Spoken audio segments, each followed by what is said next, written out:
What's going on, everybody? Welcome back to Manny Reads Comics. Today I'm reading Black Cat number 8. I say I'm reading, but I already read it, and it's not bad. It's still keeping up with its quality. Before I get started there, make sure that you check out the links in the description to check out my pull list, to see my other content and Instagram, things like that. Yeah, that's my short little plug for that.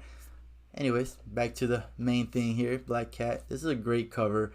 I love the art here. I forget who this is. I'm not sure if this is CF Villa in the because I know it's CF Villa in the interior, but I'm not sure if this is him, her. I don't know if it's them in the cover here, but this is a great cover. You see that it's an infinity score.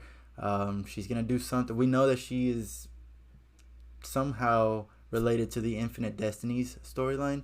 And yeah, she's got the gauntlet on. Has nothing to do with the story that we're about to read, but it's a good cover. I prefer if it had something to do with it, but it is what it is.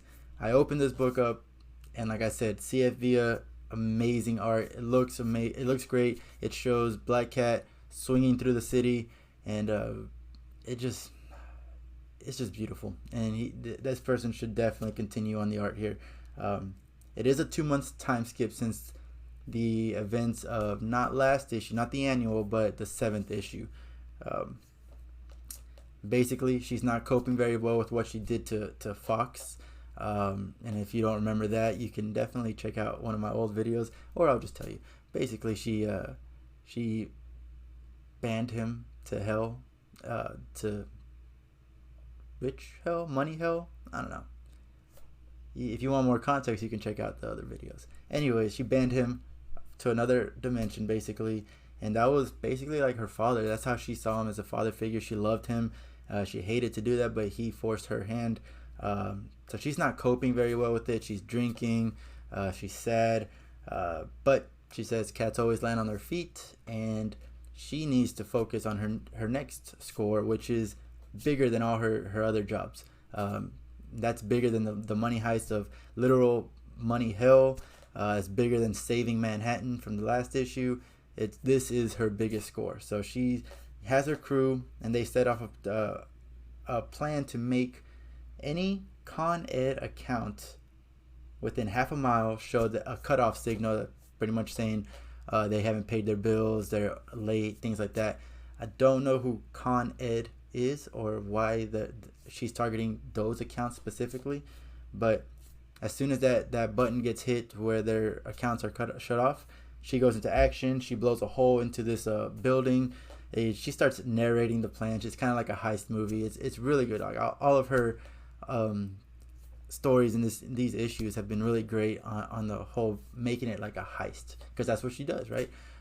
So she's just narrating like what her plan is, why she did that, because it cut off all the lights, and now she can go and not worry about external security inside with the locks. It's a really cool little scene where it says like, I already have this lock. Whoever owns this is an idiot, because they bought the lock off the shelf. This isn't custom made or anything like that. And it shows her like a little flashback of her with all of these locks, like the whole series of this same lock product, and she's just watching TV and breaking these locks at the same time. So it's a good little training session, and how she does what she does, and how she gets it to the point where it's just second nature. It's her hobby, as she called it. So that's really cool to see. But she breaks into this shipment container, and then she gets a feeling like there's something wrong here, and so she gets like a little mirror. Where she was keeping that mirror, who knows? But she gets the mirror, she puts it around the door, the shipment door, and she sees that there's a shotgun there. And so she's like, oh, that's pretty crude, but it is what it is. And so she opens the door, goes away from it, and the shotgun goes off. But she's still in a hurry, because she's saying the person that this belongs to is very paranoid. They got paranoid like tattooed across their fist. I took that literally. That's not a literal statement, but she is very wary of the person that owns this shipment container. So she goes in there, and we see like a coffin kind of looking things, and so she, like she was saying, this is her biggest score, so we're not sure what it is yet.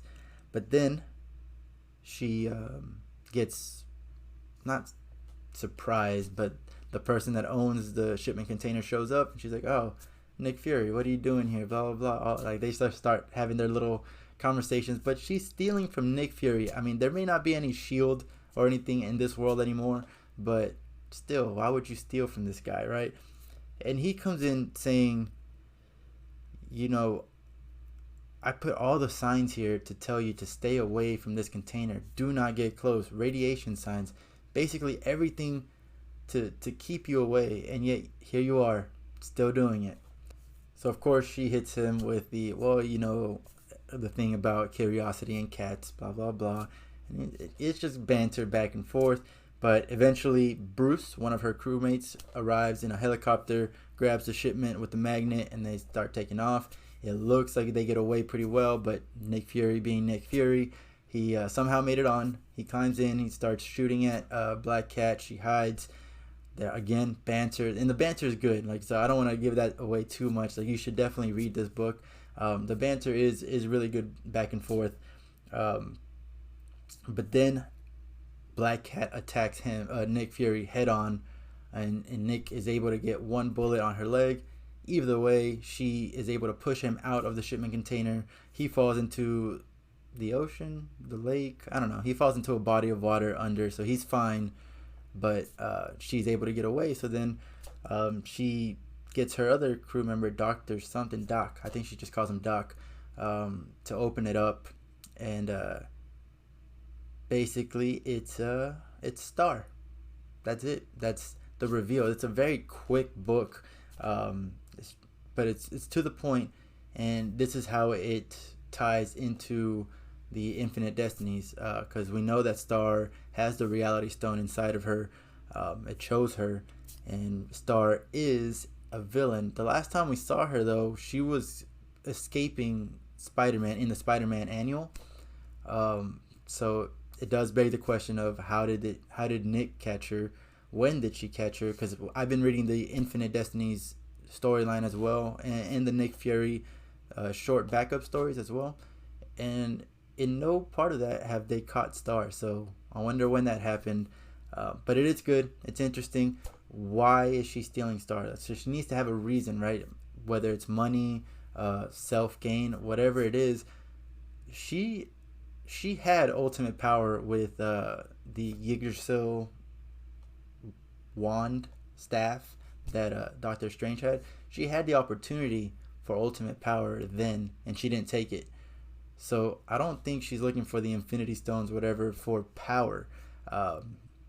It's got to be some kind of score here, and obviously we're gonna find out here pretty soon. So that's one of the positives of this book, is because there's a mystery here. The art by CF Villa, once again, check it out. Just at least go to your store, your local store, open it up, and just admire the art for like 2 seconds, because it's amazing. And I do appreciate that it does connect to the Infinite Destinies. So I gave this a 6.5.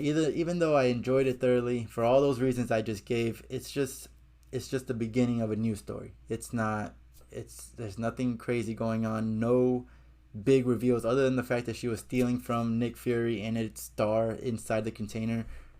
That's not that big of a reveal because we don't know the implications of it yet. So to me, it's a good story. Nothing wrong with it. 6.5 out of 10. Yeah, I mean, if you read this, let me know what you thought. If you haven't read it, go check it out, and then come back, put a little comment in the comment section. Let me know what you thought. We can have a little conversation. I do want to remind everybody that if you ever want to come on here and review a book with me, let me know. You can either message me on Instagram at Manny Reads Comics. You can put a comment on here. But yeah, like I said earlier, the description has my pull list, so you can check out any books that I'm reading. And yeah, other than that, thank you so much for watching, and thank you for listening.